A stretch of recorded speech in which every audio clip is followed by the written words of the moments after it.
Appointment Ministries Podcast Network. Strength for today's pastor. Hello, and welcome to today's episode of Strength for Today's Pastor, a resource designed to strengthen you, the senior or lead pastor of your church. Here's your host, Bill Holdridge. Bill is the director of Appointment Ministries, which is a team of former longtime senior pastors who are available to strengthen pastors, to strengthen churches. Welcome to today's broadcast of Strength for Today's Pastor. I am Bill Holdridge, your host, and with me is Pastor Bryan Newberry. We spoke yesterday on the subject of why the young people are leaving the church, but we didn't linger on the question part of it. We more went into the direction of what can be done about it. And there were two things that Pastor Bryan had to say that I think were very, very helpful. Number one has to do with the style of our delivery of truth. We teach the Bible, we want to give accurate and poignant and biblical sermons, but how we deliver the Bible messages is going to be key in reaching the next generation. And Colossians 4:6 is the passage of Scripture that was referred to several times in our talk yesterday. Let your speech always be with grace, seasoned with salt, that you may know how you ought to answer each one. And that's the way Jesus engaged with people. That's the way we're going to need to engage with the next generation if we're going to reach them successfully, because they are going to coil from, they're going to have a reaction, a visceral reaction against the kind of dogmatism and just from the hip comments that can be damaging to them, but weren't so damaging years and years ago when we first started out in ministry. And then the second point that was made as we talked was that this generation that we're trying to reach is really seeking with their heart meaningful connections, but they don't really know how to go about it. And we can provide opportunities and environments for them to establish meaningful connections just in the context of a simple gathering of believers at a church. So to get the summary of those kinds of concepts, you could listen to yesterday's podcast. Very helpful. But we're going to continue the subject. What about reaching the next generation and the youth? And again, welcome, Pastor Bryan. We're so glad you're with us and look forward to hearing what the Lord's laid on your heart for today. Well, thank you, Bill, and I'm glad to be here once again.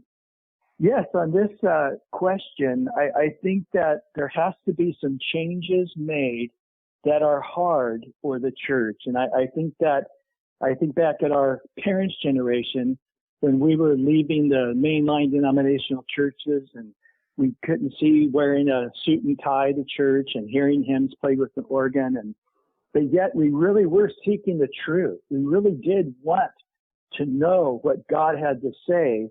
And so it's just like with our last generation, with our parents, we just said that our friends won't come to a church where they have to wear a suit and tie and they, sing the hymns with an organ. It's just not something that is going to draw them or they're going to tolerate.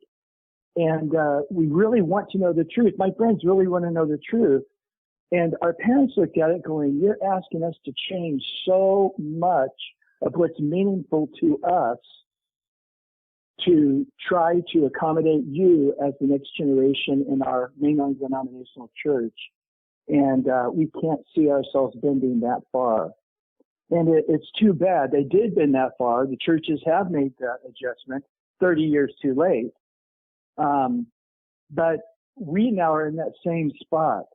And so the way we go about delivering some real sensitive issues to the next generation, we can't be brass about it or just give a one-line blunt statement that is going to offend them and saying the church, just like I thought, is not this tolerant, kind, loving, accepting place. They're sort of mean, and you just confirmed that.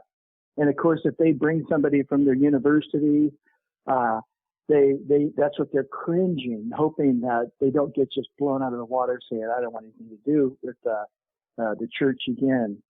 And so the step is that we've got to change. And the senior pastor, it's more work on him to take time to know what he's going to say before he says it.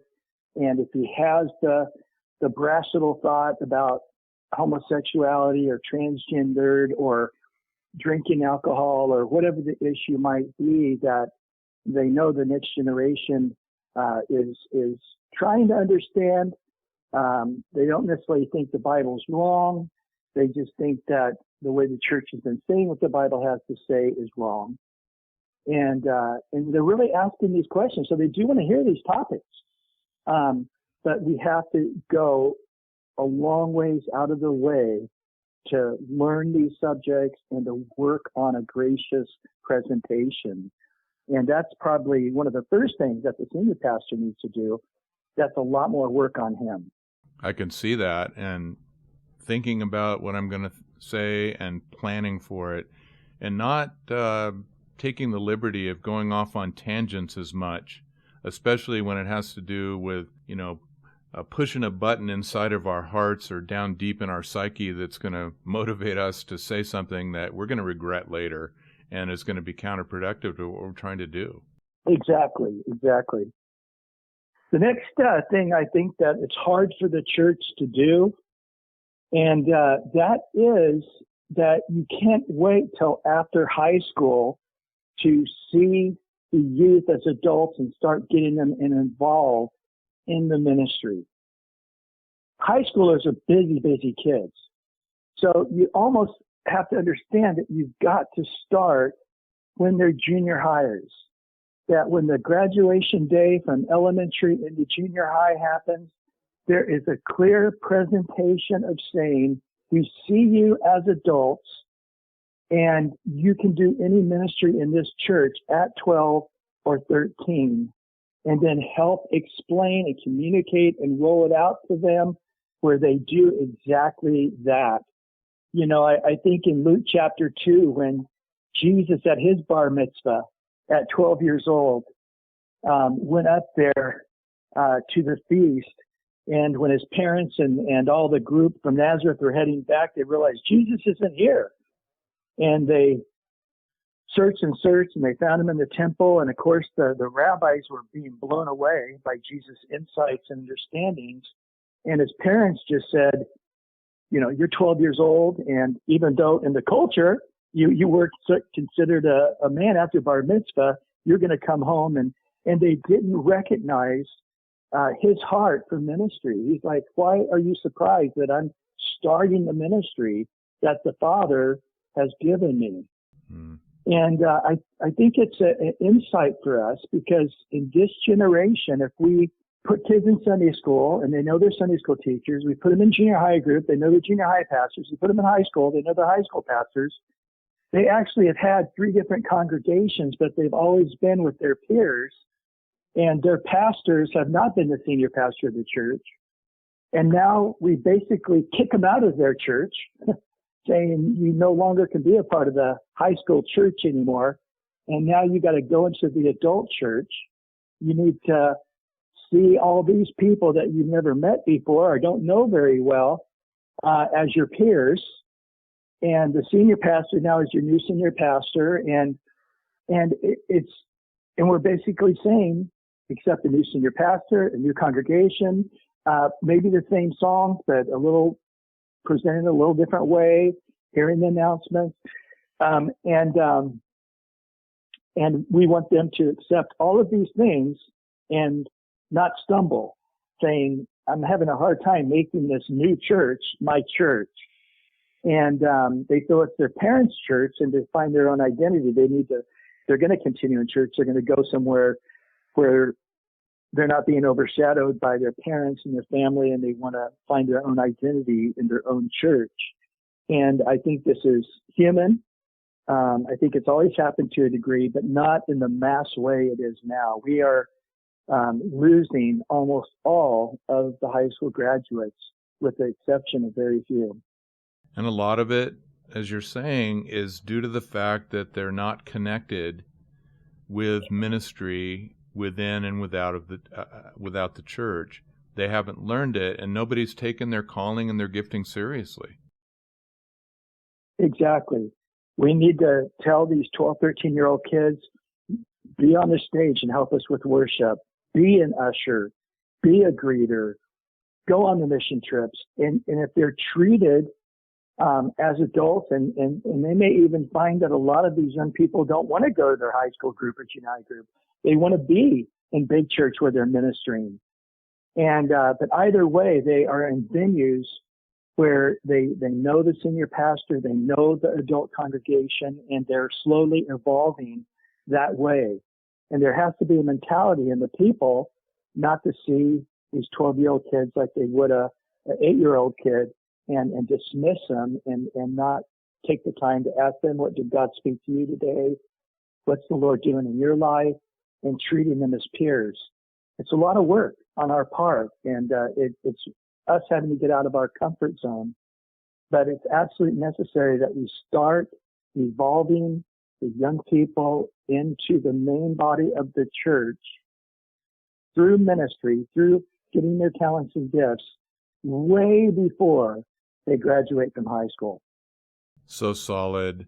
It just takes me back years and years ago, Brian, where I watched as Pastor Chuck, which is our background, yours and mine, we're Calvary Chapel pastors, but where Pastor Chuck took seriously the young generation.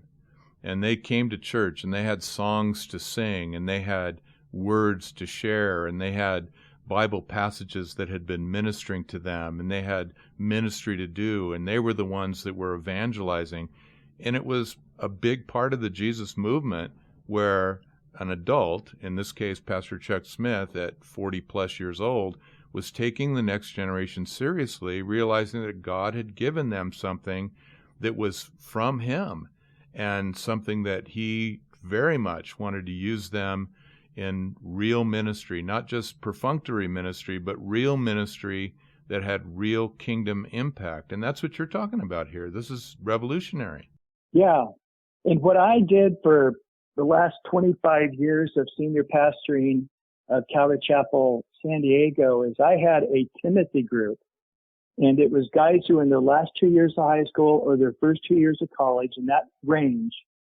And I tried to keep it around 12 guys. It always ended up being much more than that. But I would read books with them that they on issues. Some were apologetic, some were the hot topics like transgender, homosexuality. But we'd read these books together and discuss them. It was not something they'd learn at church. They sat through Sunday morning or Wednesday night. That information is not the information I'm going for, trying to teach them first 5 verses of the Bible. It's on these topics that they are wrestling with and then giving them the opportunity to write out a communion message and let them present that even while they're in high school, or give them the opportunity to speak on a Wednesday night through the verses that I'm teaching through out of whatever book I'm teaching through. And I found that these young guys at 14, 15, 16, 17 had gifts that were ready to be used to the body. And were they at the maturity level of a 50-year-old pastor? No. But it was still, the Word of God is fresh. And of course, to the people their age and in the younger group, yes, it was 100% right where they were. Things that as a experienced 50-year-old pastor, I'm missing in my messages. I don't know that, but I am not connecting on some really important issues. And so the people in the church know, hey, I'm 15 years old. I might have a chance to preach if I'm called to be a pastor. If I'm ready, they want me on the worship team. They're asking me for the third time if I'd like to help usher this Sunday. And they see that they're equal and they're serious about seeing them involved in key elements as ministers in the church. So this isn't the senior pastor saying, you know what, we need to reach young people, so I'm going to put a young person up front, and maybe that'll draw new young people to come to the church. This is very different than that. This is actually looking at the young people that are coming and realizing that there are resources that God has placed in them and working with them and giving them as many opportunities as they are willing to take in order to put them in real ministry situations. That's the difference. Yeah, and they clearly understand the way to get there the venue, and they're explained. So at 9, 10, 11 years old, they're being told in their Sunday school classes, hey, some of you guys, when you hit 12 years old, can start helping teach Sunday school like I can. You can be my assistant in here. And they have that mindset. And then to go to a guy that I'm working with, my Timothy group, and at 17 years old saying, hey, can you start a home Bible study in your home?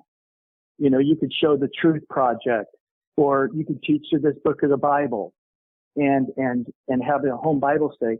And so they know it's not like an idea. It's something they actually see, and they have a passion and a vision saying, wow, I can start ministry at 15, 16. I can be an instrumental adult in this church. So you're not just giving young people an opportunity and allowing them to do legitimate ministry. You're training them toward ministry. You're opening up their minds to the truths of God's Word and how it works in today's culture through these groups that you've formed. That's what you're doing. You're being intentional about discipleship. Yeah, and so that's really the next issue. And that is the church in this last generation before the coming of the Lord is being forced to become a discipleship church. It's interesting that Jesus said, go and be a disciple and make disciples. And we know that, but we reduced it down in building church buildings, going to church, starting, academies for the kids from kindergarten to high school, and all these other aspects that are good and they're helpful, but they're not hitting the head of what Jesus says, making disciples. And so, yes, you can't have a 15-year-old kid teaching who doesn't know the Word. And so the church, the whole culture of the church, and this is where the church has to change, and it's a lot of work for the pastor and the pastoral staff and the leadership to get discipleship, materials, topics, issues, and that they all know how to do it. So, for example, you can just start with the basic Christian foundation class, an 8-week series on how to read the Bible, how to pray. You get a 30-year-old guy or a 50-year-old guy in the church talking to a 15-year-old kid and saying, hey, can you meet with me at Denny's every Thursday morning? I'll pick you up and we're going to have breakfast and I want to go through this book with you. Or, hey, would you start helping me in the 8 and 9-year-old Sunday school class and then discipling them on how to use the material, the curriculum, and how to teach and bringing them into it. And then as the church, that every believer would be being discipled and being a discipler. It starts with the senior pastor. He starts discipling the guys to be leaders, taking them through books. We just went through the book, The 10 Power Principles of Spiritual Leadership by Wiersbe. Chuck Swindoll actually just got that reprinted. It was written back in the 80s. Powerful book. And many other books like that. And so you're raising these guys up in leadership, and then these leaders are down and they're taking groups of people through the Christian Foundation one-on-one. And these people, after getting it done, are now encouraged to go do it again. Well, I'm only 8 weeks in the Lord. I just got through 8 weeks. That's okay. Take it and go find a friend and take them through it.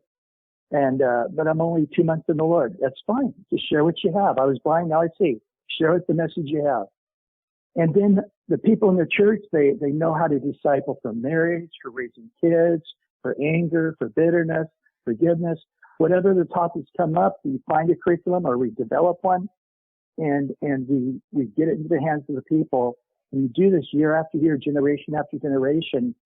Believe me, the time these guys are 13, 14, 15 years old, they are solid, mature Christians. So this isn't just the senior pastor hiring a youth pastor saying, okay, you're the one that's going to reach the next generation.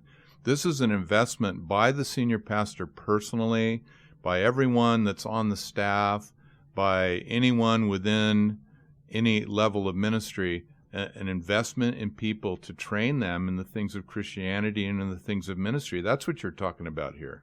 yeah, it's clear what discipleship is. It's clear how discipleship looks, and it's taking them. There's so many good materials now on marriage, raising kids, bitterness, forgiveness, a series on homosexuality, you know, and to take them through these things. And then I have that ability. Okay. I went through the how to raise my children discipleship, maybe 2 or 3 different curriculums, but now I hear this couple struggling and I'm going to them going, hey, you know, something that really helped me was this discipleship materials on raising kids. Can me and my wife come over to your house on Thursdays, or you guys want to come over to our house? We'll pay for the babysitter and let us go through this with you for 7 weeks. That's the kind of thing. So now you have the intimacy, the connection. You're speaking into people's lives. They are learning how to speak into other people's lives later on. Because, hey, now I'm going to do for me what somebody did for me 5 years ago, 8 years ago, 10 years ago. I'm going to do that for the next generation. And so now it starts to come together. But this is an incredibly hard thing to get going. And once you get it going, it takes everybody's shoulder to put to the work to maintain it and keep it going, and the vision to do that. Yeah, I could see that. And the commitment to it is going to pay off great dividends.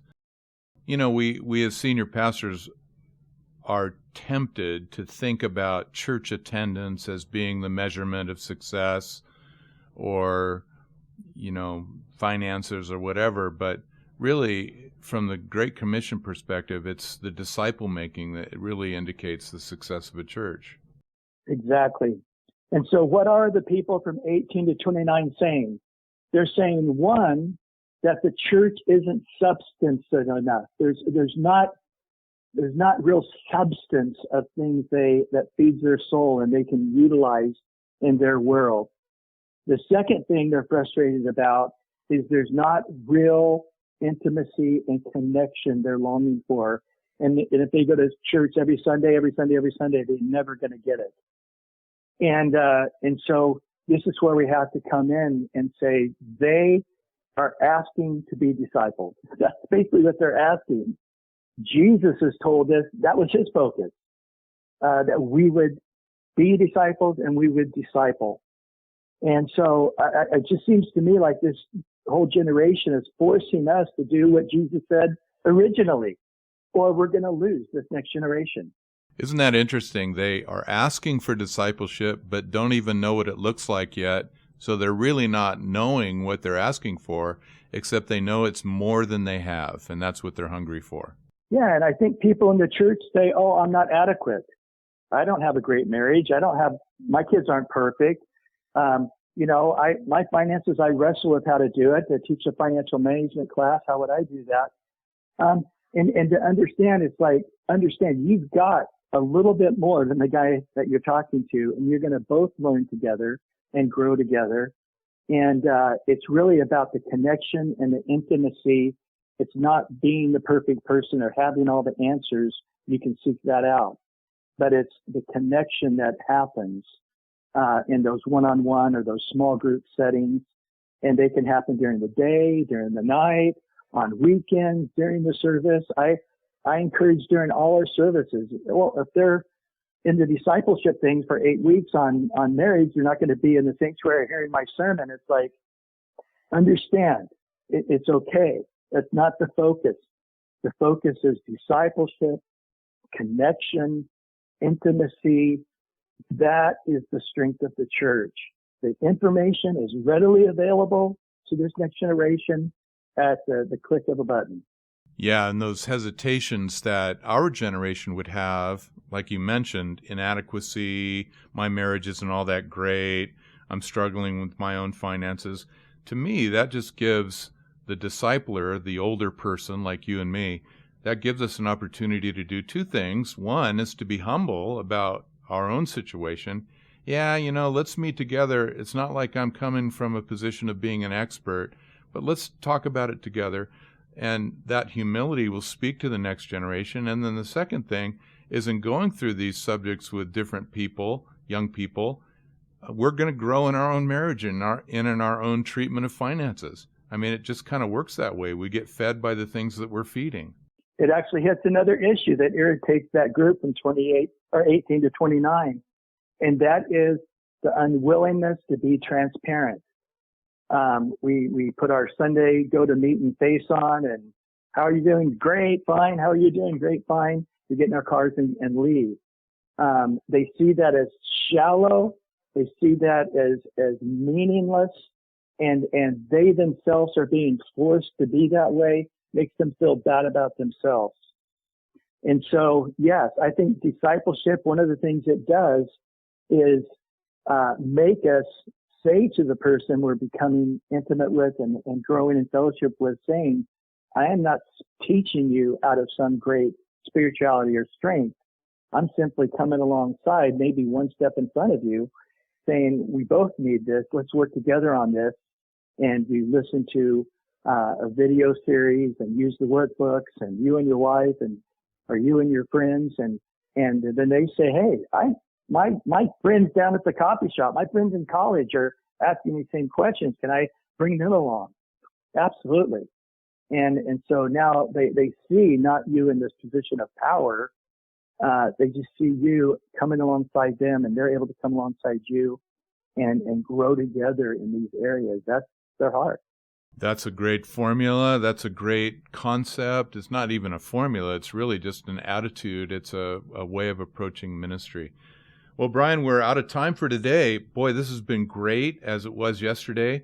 And just to summarize the whole podcast series here, these 2 podcasts are about the subject of the youth and the young people leaving the church. But more importantly, the focus that has been brought into this discussion has been what is going to be done about it. And I think that Pastor Bryan has given some tremendous and very directed ideas that can really help shape and change our thinking as older pastors to really get some momentum in the direction of reaching the next generation. So I thank you for this, Bryan. It's been wonderful, and pray that the Lord will really use this to strengthen those that are hearing this podcast. God bless you, man. Good to have you. Thank you. And that ends today's podcast series on the subject of the youth leaving the church. And so we will be back at you again next week. God bless you, and may the Lord strengthen you and keep you in your ministry as a senior or lead pastor of His.